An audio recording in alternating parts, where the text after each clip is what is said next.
नमस्कार, जय महाराष्ट्र मंडळी. तर आज आपण मस्त असं ना एकदम भारी हॉटेलपेक्षा पण असं काळं धनगरी मटण बनवणार आहोत. खूप मस्त असं झणझणीत होणार आहे ना, एकच नंबर बेत आहे बघा.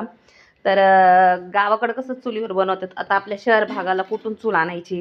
तर मस्त तुम्हाला घरातच झटकीपट कमी साहित्यापासून असं मस्त धनगरी चविष्ट असं काळं मटण दाखवणार आहे. तर माझ्या आहोंनी ना सकाळी मटण आणलं होतं आणि आम्हाला करायचं होतं संध्याकाळी. तर मटणाचा वास येऊ नये म्हणून मी थोडंसं हळद मिठामध्ये मटण थोडंसं वाफलून घेतलं होतं, त्यामुळं ते मटण तसं दिसते. तर अर्धा किलो मटण होतं. तर मटणाला आता आपल्याला मॅरिनेट करायचे. त्यासाठी मी काय केलं, मूठभर कोथिंबीर, आलं, लसूण आणि 1 चमचा म्हणजे 10-12 काळी मिरी असतील, ते छान वाटण करून घेतलेलं आहे. थोडंसंच पाणी टाकलं होतं, जास्त काही टाकलं नाही. खरबड खरबड राहिलं तरी चालेल मॅरिनेट करताना, खूप पेस्ट बनवायची गरज नाही. तर अशा प्रकारे मी ते पेस्ट आहे ना मटणामध्ये टाकून घेतली. मस्त हाताने त्याला मिक्स करून घेतलेलं आहे. थोडंसं चवीपुरतं मीठ टाकलं होतं मी जेव्हा वाफलून घ्यायचं होतं मटण, म्हणून मी ह्यात मीठ काही टाकलं नाही. हळद मिठामध्ये वाफलून घेतल्यामुळं. जर तुम्ही कच्चं मटण असेल तर तुम्ही हळद मिठामध्ये थोडंसं टाकून घ्या त्यामध्ये. नंतर मग अर्धा तास ठेवलं होतं मॅरिनेट करायला. अर्ध्या तासानंतर मी आळणी मटण पहिलं आपल्याला शिजवून घ्यायचे. डायरेक्ट आपण काळं मटण करायला घेणार नाहीत. त्यासाठी काय केलं, एक मोठा कांदा छान बारीक चिरलेला आहे. तर बारीक कांद्यामुळं काय होतं, ग्रेव्ही म्हणजे जे आपण आळणी पाणी बनवतो ना, असं मस्त त्याला कलर पण येतो आणि घट्टसरपणा येतो. त्यामुळं कधी पण ना आळणी पाणी बनवायचं असेल ना, कांदा थोडासा बारीक कापा. त्यानंतर मग हे मटण मॅरिनेट केलेलं मी टाकून दिलेलं आहे. कांदा छान मस्त तेलामध्ये तळल्यानंतर मग छान मिक्स करायचं आहे त्याला. आणि त्याच बाऊलमध्ये थोडंसं पाणी टाकून घ्यायचं आहे, कारण की मटणामध्ये थंड पाणी कधीच टाकू नये. मटण असं डांडरतं म्हणजे आणि शिजलं पण जात नाही लवकर. त्यासाठी ना थोडंसं कोमट का होईना पाणी करून घ्या. आणि त्यावरच ताट ठेवून मी मस्त पाणी गरम करूस तर मस्त मटण आपलं वाफलून झालेलं आहे तेलामध्ये. आणि छान मस्त असं 2-1 मिनिटभर पुन्हा एकदा मी वाफलून घेतलेलं आहे झाकण लावून.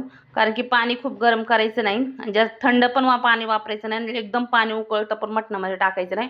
म्हणजे थोडंसं आपलं बोट म्हणजे थोडंसं हे होईल तेवढं गरम करायचं पाणी. आणि आता हे गरम केलेलं पाणी आपण मटणामध्ये टाकून घेऊया. तर अशा प्रकारे तुम्हाला जेवढं रस्सा तुमचे मुलं घरात आहेत तेवढं तुम्ही पाण्याचं प्रमाण टाकू शकता. कारण की ना काळ्या मटणाला जास्त पाणी लागत नाही, कारण की ते सुकंच बनवायचं असतं. तर घरामध्ये लहान मुलं असलं त्यांना आळणी पाणी म्हणून आपण त्यांना थोडंसं, माझ्या घरात 2 लहान मुलं आहेत म्हणून थोडंसं पाण्याचं प्रमाण जास्त केलं. त्यांना आळणी भात करायचं होतं त्यासाठी. आता मटणाला मी 6-7 शिट्ट्या काढून घेतलेल्या आहेत. पहिलं फास्ट फ्लेम गॅसवर 4 करायच्या शिट्ट्या. त्यानंतर थोडासा गॅस स्लो करायचा आणि 3-4 शिट्ट्या अजून करून घ्यायचं. त्यामुळं ना मटण खूप मस्त शिजतं. तर पाहू शकता आळणी पाणी पण किती छान दिसतंय.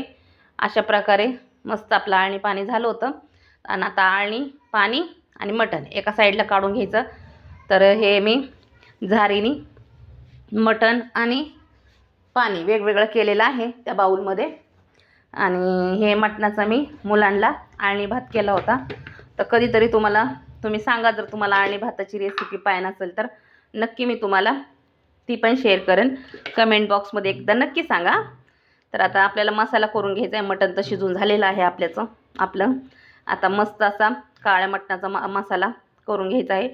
तर कांद्याची साल वगैरे काही काढायची गरज नाही आहे, कारण की काळ्या मटणाला ना अशाच सालीसकट कांदा भाजला जातो आणि त्यामुळं मस्त असं चव पण येते ते सालीचं. आणि 2 तुकडे मोठे मोठे खोबऱ्याचे घेतलेले आहेत.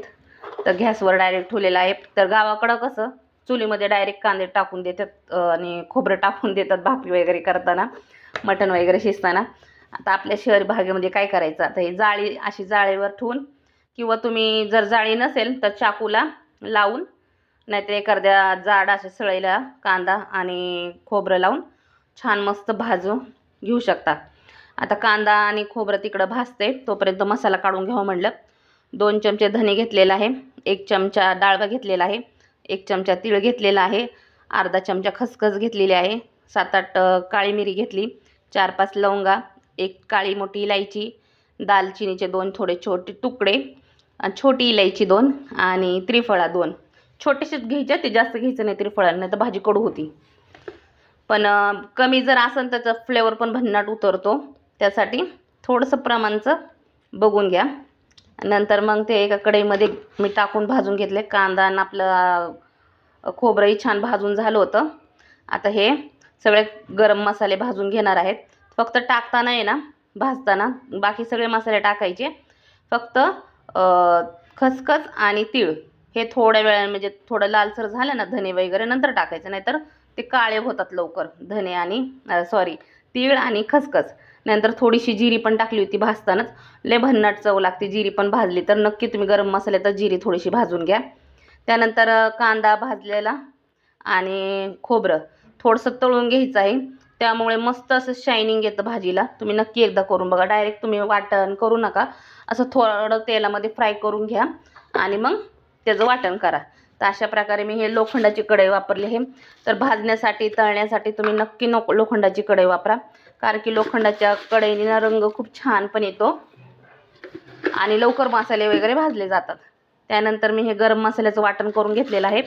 थोडंसं आपल्याला दुसरा मसाला पण लागणार आहे, म्हणजे कोथिंबीर, आलं आणि लसूण. सॉरी, बोलताना थोडंसं मिस्टेक होते, समजून घ्या. आणि नंतर तेही वाटण सरसरीत मस्त पाणी टाकून वाटण करून घेतलेलं आहे. आणि खोबऱ्याचं ना आणि हे कांद्याचं त्याचंही वाटण केलेलं आहे थोडंसं पाणी टाकून.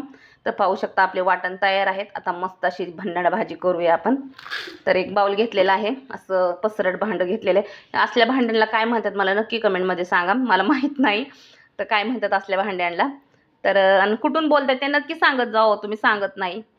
तर मग मी त्या पातेल्यामध्ये, त्याला पातेलच म्हणते मी, पातेल्यामध्ये तेल टाकलं होतं. तेल गरम झालं की पहिले हिरवं वाटलेलं ते तळून घ्यायचं आहे. तर कोथिंबीर, लसूण आणि अद्रक, आता बरोबर बोलले. ते वाटून घेतलेलं ते तळून घेतलं छान. थोडंसं 2-1 मिनिटभर तळून झालं की लगेच आपलं कांदा आणि खोबऱ्याचं वाटण टाकायचं आहे. आता हे काळपट असले की काळच होणार आहे, की आता तर दिसत नाही, पण जसं जसा मसाला तळला जाईल ना तसं तसं रंग खूप भारी येत राहतो. तर 2-1 मिनिटभर मी हे सगळं झाकून ठेवलं होतं. कधी पण मसाले ना छान झाकूनच तुम्ही तळून घ्या, लय भारी भाजी लागते. आता हे गरम मसाल्याचं वाटण आहे, हे काय पूर्ण टाकायचं नाही आपल्याला, एवढी याची गरज नाही आहे. तर फक्त 2च चम्मच वापरले आहेत. आणि पुढच्या तुम्ही जेव्हा मटणाची कुठली माशाची भाजी करताल तर तुम्ही त्यात ते मसाला वापरू शकता. तर एका बरणीत भरून ठेवून टाका, कारण की थोडं थोडं वाटता येत नाही, ते थोडं जास्तच वाटावं लागतं. नंतर तेही छान मस्त तेलामध्ये तळून घेतलं. नंतर हे कोरडे मसाले आपले हळद, घरातलं लाल तिखट, थोडीशी कश्मीरी लाल मिरची पावडर टाकून घेतलेली आहे. थोडासा गरम मसाला 2 चमचे, म्हणजे तुमच्या आवडीनुसार तुमच्या घरात म्हणजे जसं वातावरण आहे, तिखट कोण सप्पक कोण कसं खातं त्याप्रमाणे तुम्ही तिखटाचं प्रमाण कमी जास्त करू शकता. छान ते मिक्स करून छान तळून घ्यायचं आहे. त्याला पण एक वाफ काढून घ्यायची 2 मिनटं, जास्त वेळ नाही, 2 मिनटं मस्त असं मसाल्याला वाफ काढून घ्या. थोडंसं जे आळणी पाणी म्हणजे मटण शिजवलेले ना तेच पाणी टाकायचं आहे, दुसरं पाणी टाकू नका, त्याच्याने मस्त फ्लेवर येतो. नंतर ते गरम पाणी ते म्हणजे आळणी मटणाचं टाकलं आणि 2-1 मिनिटभर पुन्हा शिजवलं तर पाहू शकता तर इतकी मस्त आणि भन्नाट अशी आलेली आहे. कलर पण पाहू शकता, मस्त ब्लॅक कलर आलेला आहे, काळा कलर मसाल्यांना. या काळ्या मसाल्यामुळंच त्याला काळं धनगरी असं मटण म्हणतात. नंतर हे आपलं मटण शिजलेलं मी टाकून घेतलेलं आहे. तर मला थोडंच करायचं होतं, मग मी अर्धं मटण माझ्या मुलांसाठी काढून ठेवलं होतं आणि थोडंसं सुक्कासाठी थोडंसं केलेलं आहे. मटण हे टाकून घ्यायचं आहे. थोडंसं ते आळणी पाणी टाकायचं. आता मिक्स काय करायचं नाही, डायरेक्ट झाकण लावून मस्त त्याला 15 मिनटं स्लो गॅसवर शिजवून घ्यायचे. घड्याळ लावून 15 मिनटं स्लो गॅसवर शिजवून घ्या.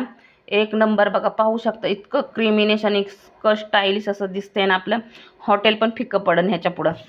इतकं भारी होते बघा, मस्त आपलं घरगुती धनगरी काळं मटण. तर थोडीशी कोथिंबीर पेरलेली आहे. तर कशी वाटली रेसिपी नक्की सांगा मला, आणि कुठून बघताय तेही सांगा. आवडली तर प्लीज प्लीज कृपया करून एक लाईक करा आणि कमेंट पण करा. तर वाटीमध्ये मस्त असं भरलं होतं, इतकं भारीच, इतकं चव भारी लागत होती ना. खरंच तुम्ही नक्की एकदा करून बघा, मी बोलते म्हणूनच करून बघा. तर एक नंबर लागतं, हॉटेलपेक्षाही भारी आहे आपले घरगुती. हॉटेलमध्ये एक प्लेट येते, त्या बदल्यात आपण अख्खे घरदार खाऊ शकतो तेवढ्याच पैशामध्ये. आणि मसाला तर बघा किती मस्त झालेला आहे, पाहू शकता. मस्त असं आपलं काळं मटण तयार आहे. तर आवडली तर नवीन असाल ना तर चॅनलला सबस्क्राईब करा.